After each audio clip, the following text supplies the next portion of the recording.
Hello and welcome to the spoiler discussion of Resident Evil 2.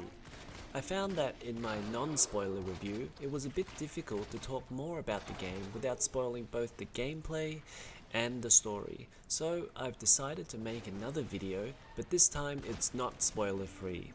In other words, if you don't know anything or don't want to know anything, it would be best to watch my other non-spoiler review, which I'll link to in the description below.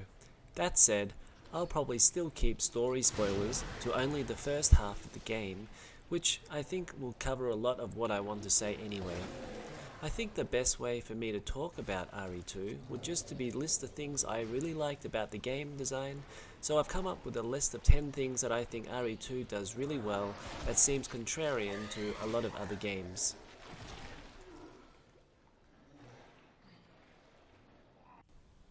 The first reason is that the game world is not overly large in RE2. I think this helps gameplay immensely for a number of reasons. The first and most obvious reason is that it removes the traversal aspect of many games. You can see in many modern games with large open worlds, quests are located far away and players have to walk or ride or drive or fly there. This can sometimes take a significant amount of time. Oftentimes, players haven't even unlocked the fast travel option because it's their first time through the game world. Most of this time is spent holding forward on the thumbstick or a trigger to accelerate. This perceived freedom of movement doesn't actually translate to interesting gameplay, and it doesn't even translate into interesting scenery watching, but more like waiting for a tiny speck in the distance get larger.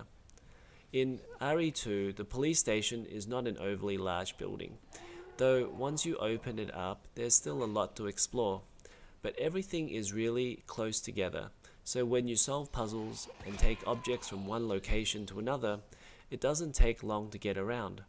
The walking and running aspect is not interesting, and RE2 has rightfully removed a lot of it by making the area more compact. The map design contains a lot of small rooms, so there are many times zombies can corner you in a room, increasing the tension of the game. The bobbing of zombie heads make it difficult to take an accurate shot, and the player has to weigh up whether to avoid the zombie altogether and run away. The game contains a lot of narrow corridors too, and these create choke points where the player has to confront enemies. The police station also contains a lot of 90-degree corners, which all help enemies give a nasty surprise to the player. With all that said, the tightly compacted design of the police station is a huge contrast to how many other games design their levels, and plays a big part in making the gameplay fun.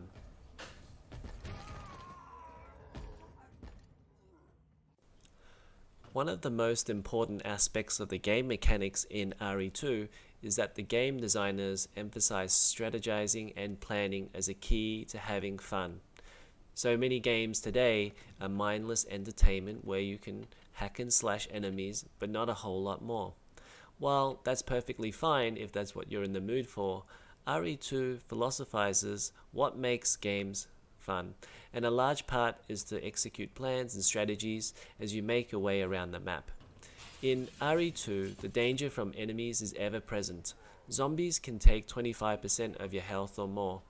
Ammo from weapons is very limited at the start of the game, when locations haven't been opened up yet. So at first you kind of feel the struggle of having only a few bullets, but still a number of rooms still to explore.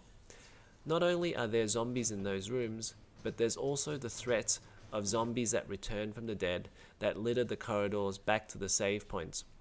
For most of the game, the developers have used strategizing how to stay alive, planning routes back to the save point, conserving ammo, and figuring out what items to take first before coming back for the rest.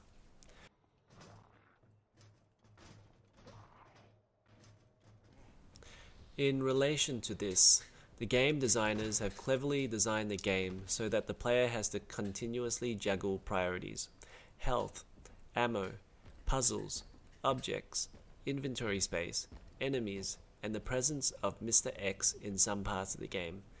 If you've played the game already, you'll know Mr. X is a very menacing enemy that chases you around the police station. You can't kill it, but you can stun him and run away from him. There's a lot of debate about whether Mr. X is a cool gameplay mechanic, and to be honest, when I played it through the first time, I had no idea how long he'd be there. Looking back, he was around for an appropriate amount of time, and I liked how he mixed things up for a bit there. Ultimately, he's there to test the player's understanding of the game world and everything they've learned for the first few hours of the game, and force the player to play faster. I think he would be a bit of a pain if he lasted the whole time, but the designers gave him adequate time, and I did notice my gameplay improved significantly after. One design philosophy that RE2 believes in is learning the game world, and the way the game forced the player to do this was first through backtracking through the areas by way of solving puzzles. The game would present the problem, and it was up to the player to explore the area and find the solution and return back to the area with the answer. As modern games started to get bigger, designers started to dislike the concept of backtracking. The problem isn't to do with the backtracking itself, but as RE2 suggests, it's the amount of time spent walking, aka also not doing anything productive. That's why when the map is much smaller, backtracking isn't as much of an issue, especially when there's many interconnected pathways like stairs between levels on the map. When you cut down the time spent walking, backtracking is just not a big deal, which then opens up a massive playground as the player can use their knowledge of the level to their advantage. We've seen so many games have bigger worlds, but so many of them are ultimately meaningless because we're not doing anything interesting in them. Resident Evil 2 uses the confines of the levels to its fullest, and as a tool in the player's arsenal to get away from enemies chasing them. One thing I love about RE2 is that the story is delivered in a very clear and concise manner. Cutscenes are short and to the point. Many story cutscenes aren't more than a couple of minutes long. This brings back the feeling of games from a long time ago, where cutscenes were seen as a reward for completing a goal in the game. These days, many games have cutscenes that go on for far too long, and many expose the writer in capturing the player's attention. In my humble opinion, short and sweet makes more sense when there's not a whole lot that needs to be said. We get a lot of lore outside of the cutscenes through brochures, letters, and other items lying around the game world, and these help to give the game more detail. This is something many games have done before, and one that makes sense here. I'm sure we're gonna find him.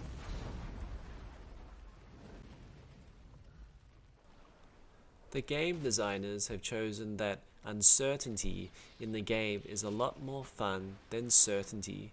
You can see a lot of this in the enemy design. The first is that the zombies are a bunch of bullet sponges that just won't die. They can take 3 to 4 bullets to take down for a headshot, and you can mostly forget about shooting them in the chest with a revolver.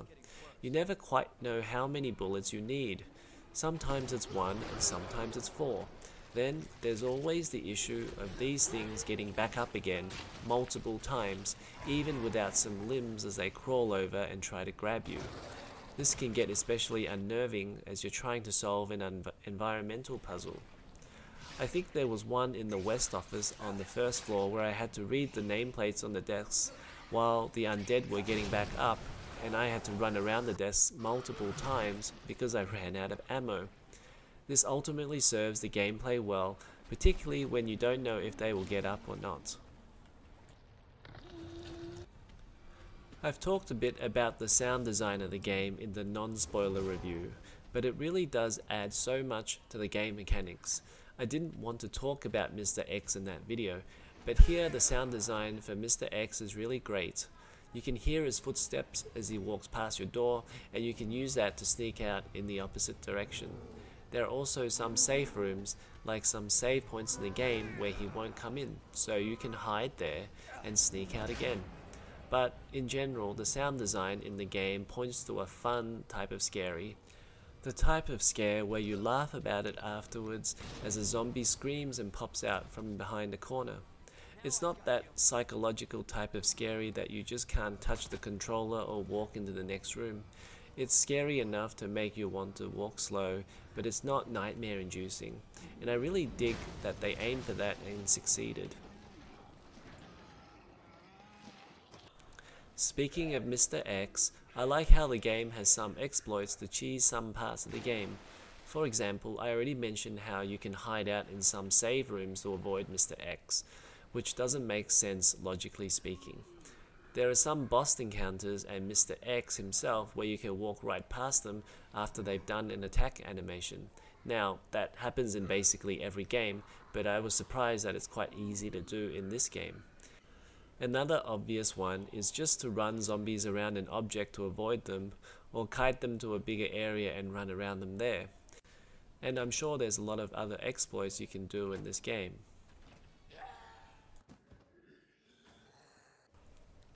The RE2 designers have made a gamble that they'd help the player more, and they have provided a lot of user-friendliness to the game to eliminate frustration.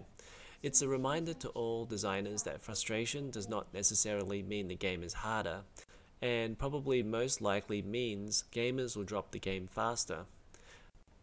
The user-friendliness is everywhere, and as a fan of older adventure games, where I consistently got stuck in all sorts of games and dropped them, I was grateful to see all these improvements.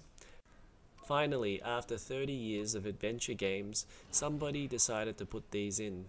For example, once an item has been used and won't be needed again, the item gets a tick in the corner to note that it can be stowed away in the item box. Now, in the past, games have just taken away the item and made it disappear, but here at least there's a possibility of using it for secrets. Items that have been maxed out is highlighted in green. For example, you can only hold 3 grenades per inventory square. The map is also very user-friendly. The game shows the type of key required, so if you need the heart key, it will show that on the map. It also lists all the items in that room, should you explore the room well enough. This usually just requires giving the room ample coverage and it will appear on the map. That way you can always make trips back to the room if your inventory is already full. The item on the map disappears when you have put it in your inventory, and the section of map stays red if it's incomplete and blue if everything in that location has been done, which has been sorely lacking since the dawn of time in all adventure games. Finally, the last thing I wanted to mention that the designers did well is the reimagining of what it means to be a linear game and what it means to be an open world game or something in between. Resident Evil 2 at first doesn't appear to be either, but it quite clearly has the progression of a linear game. It presents a problem in the form of a puzzle, and then the player has to resolve the problem and more of the level is unlocked. As you unlock more of the game world, the area gets larger. While it's not an open world, it's not a linear level. And I think that's really interesting in how RE2 masks the progression of a linear game. Even though the game is leading you along to the end goal, the player is actually going from different rooms on different floors of the police station, down to the underground facility, to the car park, back to the police station, being chased everywhere by Mr. X, and most of the time, the player is focused on solving the direct problem at hand, but it all adds up to the ultimate goal, and it doesn't feel like it's either a linear or open world game. And it kind of shows that many open world games, for all the talk of the freedom of being able to explore and tackle the way the player wants, usually has a fairly linear progression too. But if they don't put enough effort into designing the quest and level design, they end up with a game that's mostly about going to some area and taking out the bad guys. Look at the previous game I reviewed, Assassin's Creed Origins versus Resident Evil 2. Resident Evil 2 does so much more in guiding the player at all times through to its ultimate goal.